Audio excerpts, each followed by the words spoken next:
शांत एकेडमी में आपका स्वागत है। आज मैं लेकर आया हूँ हिंदी के 30 इम्पोर्टेंट क्वेश्चन जो कि डायरेक्ट हेल्पफुल है एग्ज़ाम के लिए। सीटेट, यूपीटेट और जितने भी टीचिंग एग्ज़ाम्स हैं 1 to 8 सभी के लिए।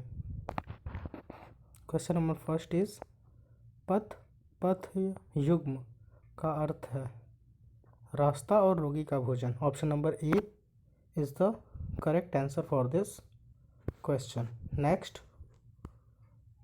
इसका ऑप्शन नंबर ए होगा, यानी कि ये। ठीक है। नेक्स्ट, गायक का संधि विशेष होता है, तो जो गायक का संधि विच्छेद है वो होगा गय प्लस अक। गय प्लस अक is the correct answer for this question. Next, C. Next question is प्रत्यय के योग से बना शब्द कहलाता है। प्रत्यय के योग से बना शब्द कौन सा है? तो प्रत्यय से के योग से बना शब्द है मालिन। मालिन is the correct answer for this question. Next, Samudragupta Bharat का नेपोलियन था। यहाँ नेपोलियन किस प्रकार की संज्ञा का उदाहरण है?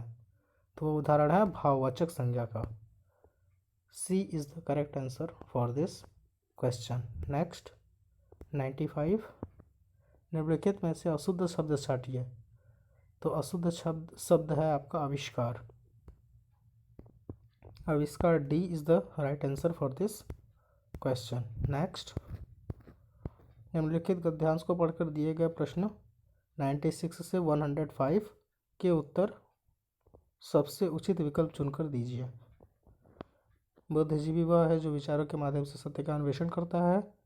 सत्य की अवधारणा सुंदर है किंतु वह बहुत अमूर्त और द्वैधात्मक भी है।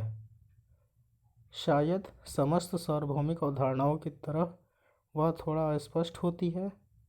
बुद्धिजीवी यदि अन्य दार्शनिकों और तत्ववेताओं से थोड़ा अलग होता है तो मेरे विचार में इसके इसलिए कि वह सार्वभौमिक और विशिष्ट के बीच नाजुक और मूल्यवान संतुलन बनाने का प्रयास करता है। समाज की हर विशिष्ट समस्या पर विचार करते समय उसके सामने कुछ ऐसे मूल्य होते हैं जो परम और शाश्वत होते हैं। जरूरी नहीं वह उन्हें परिभाषित करे, किंतु उनके आलोक में वह अच्छे और बुरे, नैतिक और अनैतिक, सही और गलत का विवेक अर्जित करता है। वह जो है उसके यथार्थ का तटस्थ ढंग से यथावत विश्लेषण करता है। पूर्ण रूप से वस्तुपरक होना उसकी प्राथमिक शर्त है, किंतु वह भी काफ़ी नहीं। वस्तुपरक तो वैज्ञानिक, समाजशास्त्री, गणितज्ञ भी होते हैं। यह बुद्धिजीवी उनसे अलग है, तो इसलिए कि वह जो है उसका अन्वेषण करते समय जो होना चाहिए उसके बारे में विचार करता है, और इस तरह एक नैतिक आयाम स्वतः ही उसके बौद्धिक क्रियाकलाप के साथ जुड़ जाता है। बुद्धि के माध्यम से वह आलोचनात्मक चेतना का संवाहक बन जाता है। चेतना का यह तत्व ही है जो भारतीय परंपरा में बुद्धिजीवी को एक मनीषी का गौरव प्रदान करता है। एक ऐसा व्यक्ति ही मनीषी की मर्यादा को प्राप्त करता है जिसका विचार तंत्र मनुष्य का समूचा अस्तित्व हो, और यह तभी संभव हो सकता है जब वह अपनी बुद्धि को प्रज्ञा में परिलक्षित कर सकने के योग्य हो। प्रज्ञा वह समझदारी है जहाँ मनुष्य अपने आत्म में रहकर भी समूची सृष्टि से, जिसमें चराचर सब शामिल हो, एकात्म स्थापित कर लेता है। सत्य की अवधारणा होती है, तो होगा सी, सार्वभौमिक, अमूर्त और द्वैधात्मक। ऊपर लिखा है ये, तो C is the correct answer for this question. Next, बुद्धिजीवी के कार्यकलापों में नैतिक आयाम कब जुड़ता है?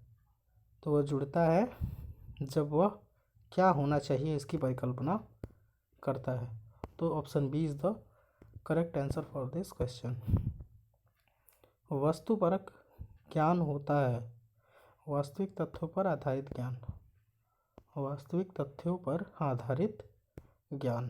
नेक्स्ट, डी होगा उसका। भारतीय परंपरा में मनीषी कहलाता है तो मनीषी होता है प्रज्ञावान व्यक्ति। प्रज्ञावान व्यक्ति B is the correct answer for this question. शाश्वत का विलोम होता है नश्वर। शाश्वत मतलब हमेशा, नश्वर मतलब बिल्कुल ही समाप्त। चलिए जी नेक्स्ट। बुद्धिजीवी अन्य त्वेताओं से किस प्रकार अलग है?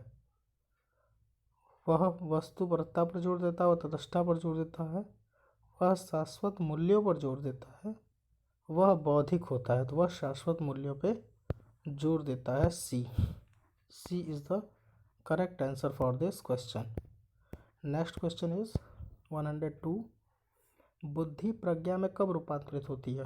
तो होती है जब मनुष्य का चिंतन व्यापक होता है और समस्त चराचर जगत की उसकी दृष्टि बिंदु में सम्मिलित हो जाता है। तो C is the correct answer for this question. संवाहक शब्द का अर्थ है, संवाहक शब्द का अर्थ होता है ले जाने वाला। B is the correct answer for this question.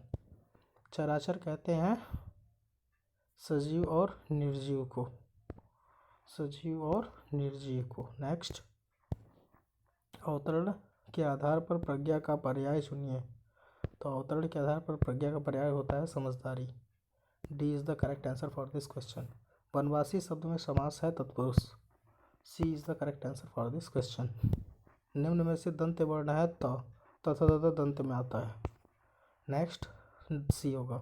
शब्दकोश में पहले आने वाला शब्द है वक्त होगा। A is the correct answer for this question. लिखित में से तत्सम शब्द है कपाट। B is the correct answer for this question. और किचन का अर्थ है, और किचन का अर्थ है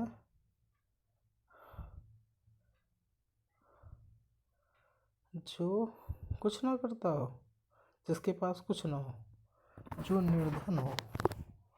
तो किचन का अर्थ होता है जो निर्धन हो। B is the correct answer for this question.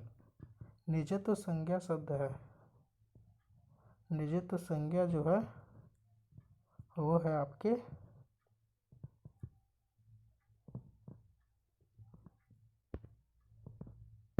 भाववाचक का। बी निजत्व, निजत्व है आपका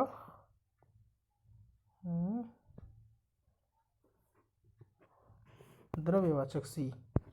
अब देखिए नेक्स्ट क्वेश्चन इज संयुक्त व्यंजन श की ध्वनियाँ है। तो यह है ए यानी कि क प्लस अ प्लस स। नेक्स्ट निर्भय, तो निर्भय संधि विच्छेद है, संधि विच्छेद है नी प्लस भय। C is the correct answer for this question. लेकिन से अशुद्ध छाटी है, शुद्ध है इसमें अधीन। सी 114 का होगा सी। नेक्स्ट केर बेर का संग होना का अर्थ है विपरीत स्वभाव वालों का साथ साथ रहना। ठीक है। बी। निम्न कौन सा सकर्मक क्रिया है? तो सकर्मक क्रिया है ले जाना। C is the correct answer for this question. Next निम्नलिखित में से कौन सा कामदेव का पर्यायवाची शब्द नहीं है? तो मरीचि, मरीचि कामदेव का पर्यायवाची शब्द नहीं है। डी। निम्नलिखित में से भाववाचक संज्ञा है, भाववाचक संज्ञा है जागरण। सी। भाषा संबंधित भूल को कहते हैं त्रुटि। B is the correct answer. Next निम्नलिखित में से तत्भव शब्द है, तो वो है सुर। D is the correct answer for this question. Channel पे आप नए हैं तो चैनल को सब्सक्राइब कर लीजिएगा। टेट सीटेट और टीचिंग के सारे इंपॉर्टेंट सेक्शंस की वीडियो एक एक करके इस पर अपलोड होते रहेंगे। आपका अपना चैनल प्रशांत एकेडमी, सब्सक्राइब कर लीजिए, लाइक कर लीजिए और शेयर कर लीजिए दोस्तों के साथ। Thank you, take care, good bye.